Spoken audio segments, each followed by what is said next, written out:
Andy Johnson, Center for Excellence in Reading Instruction for Struggling Readers. We are looking at a basic skills lesson plan today, the template. This is based on the elements of effective skills instruction. First of all, keep it simple, keep it simple. Complexity is different from rigor. Having a very complex form with all this and that does not make it any more effective. There are 4 essential parts: purpose statement, input, guided practice, and independent practice. And we'll look at each one of these. Now, I use purpose statements, not behavioral objectives. It is a cognitive objective. Cognitive endeavor. It is the restructuring of schemas or the file folders in our heads. Behavioral objectives limit learning. If you focus on what must be, you limit what might be.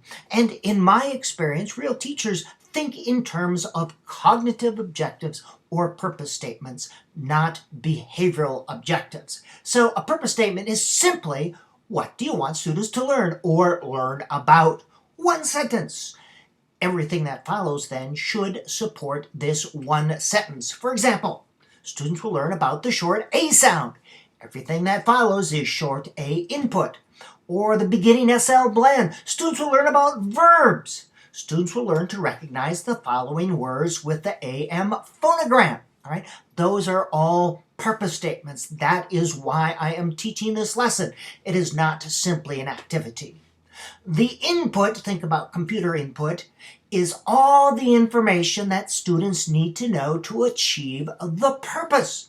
You should use list or outline form using short abbreviated sentences. This enables you to easily see the structure and sequence of your lesson, both when you're planning and when you're teaching. Most teachers have their lesson plan in front of them. They do not read word for word, but it enables them to see the structure. And again, everything that you want to tell, give, explain to your students. Include here questions, discussion questions. Yes, discussions should be planned. You don't have to follow them exactly, but you are thinking through the lesson. Use kid language. Don't use dictionary definitions. Explaining things in complicated terms does no good if students don't understand what you're saying. So keep it simple. A good teacher is a good splainer. Oftentimes you are explaining and modeling the new skill, depending on what it is. Watch me as I do this. Include lots and lots of examples. If I'm doing the short A, lots of short A words. And use a visual of some kind. If I'm doing short A words, I want them to see the words with a picture or the words in the context of a sentence. Visual of some kind. If you're using a PowerPoint, Smartboard, or Prezi, make it multimodal. A picture just to keep them engaged, like I'm doing right here on these PowerPoints. Each one has a picture to create a more multimodal type of presentation. Guided practice is probably the most important part of a skills lesson plan. You are providing scaffolding or structure as students are learning. This enables all students to practice the skill and keeps them all actively engaged. You take them through together. Boys and girls, let's do long division together. Boys and girls, let's look for the short A words. If you're using a worksheet, you may want to do the first couple problems together, the next 2 with a buddy, and the last 2 by themselves. Some people call students to come up to the board and do an example so everyone's watching, everyone's engaged, or you can answer together. Boys and girls, raise your thumb if you think that's a short A word. Raise your thumb if you think that's a short A word, all right? It enables you to do some formative assessment. Now that is assessment as learning is forming.